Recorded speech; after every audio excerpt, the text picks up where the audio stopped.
مرحبا بكم جميعا. أنا الدكتورة نور الأمل، طبيبة متخصصة في علاج السرطان. اليوم سنتحدث معا عن موضوع شائع وغالبا ما يتم التقليل من شأنه، وهو الإمساك المزمن.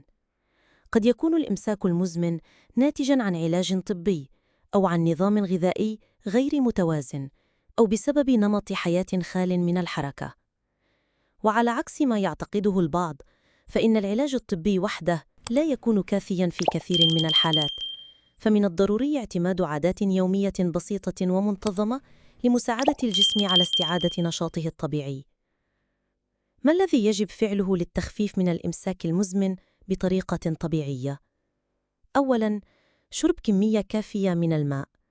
ينبغي شرب ما بين 1.5 إلى 2 من الماء يومياً، إلا إذا كان هناك مانع طبي. ابدأ يومك بكوب من الماء الفاتر على معدة فارغة، فهذا ينشط حركة الأمعاء بلطف. ثانياً، تناول الألياف اللطيفة والفعالة. اختر الخضروات المطهية مثل الكوسة والجزر والسبانخ، واختر الفواكه مثل التفاح المطهو والإجاص والتين والبرقوق. يمكن أيضاً استعمال بذور الشيا أو بذور الكتان المنقوعة في الماء، حيث تتكون مادة هلامية تساعد على تسهيل المرور. ودقيق الشوفان غني أيضاً بالألياف القابلة للذوبان. ثالثاً، الحركة اليومية. حتى المشي لمدة تتراوح بين 15 و30 دقيقة يومياً يمكنه أن يعيد النشاط للأمعاء. وفي حالات التعب يمكن ممارسة حركات بسيطة أثناء الاستلقاء أو الجلوس. رابعاً، شرب الأعشاب الطبيعية اللطيفة.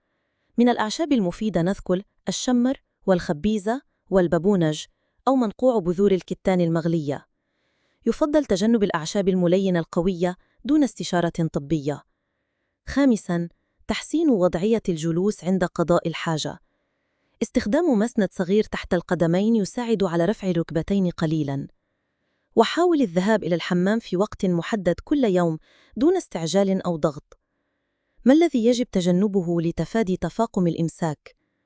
أولاً، الأطعمة التي تزيد من الإمساك مثل الخبز الأبيض والأرز الأبيض والمعكرونة المكررة، وكذلك الأجبان الصلبة والبيض بكميات مفرطة والموز الغير ناضج والمعجنات والأطعمة المقلية. ثانياً، المشروبات التي تسبب الجفاف، منها القهوة والشاي القوي إذا تم تناولهما بكثرة، والمشروبات الغازية والمشروبات السكرية والكحول. ثالثاً، الأعشاب التي تهيج الأمعاء مثل السنة والنبق والكسكارة والألوى. يجب تجنب هذه الأعشاب دون وصفة طبية، لأنها قد تسبب تهيجاً أو اعتماداً دائماً عليها. رابعاً، قلة الحركة. البقاء في السرير أو الجلوس لفترات طويلة يبطئ من نشاط الأمعاء. خامساً، عدم الاستجابة للرغبة الطبيعية في التبرز. عدم الاستجابة لهذه الحاجة يضعف قدرة الأمعاء على العمل بمرور الوقت. رسالة ختامية: إن الإمساك المزمن لا يعالج بالأدوية فقط، بل إن العادات اليومية والتغذية السليمة وشرب الماء والحركة والانتباه لإشارات الجسم كلها عناصر أساسية تساعد فعلاً في حل المشكلة وتحسين جودة الحياة. لستم وحدكم، ومع قليل من الصبر والتوجيه الصحيح يمكنكم استعادة نشاط الجهاز الهضمي بشكل طبيعي. ثقوا بأنفسكم، فكل خطوة صغيرة تصنع فرقاً كبيرا. وإذا وجدتم هذه النصائح مفيدة، يمكنكم الاشتراك لمتابعة المزيد من الشروحات المجانية والمبسطة.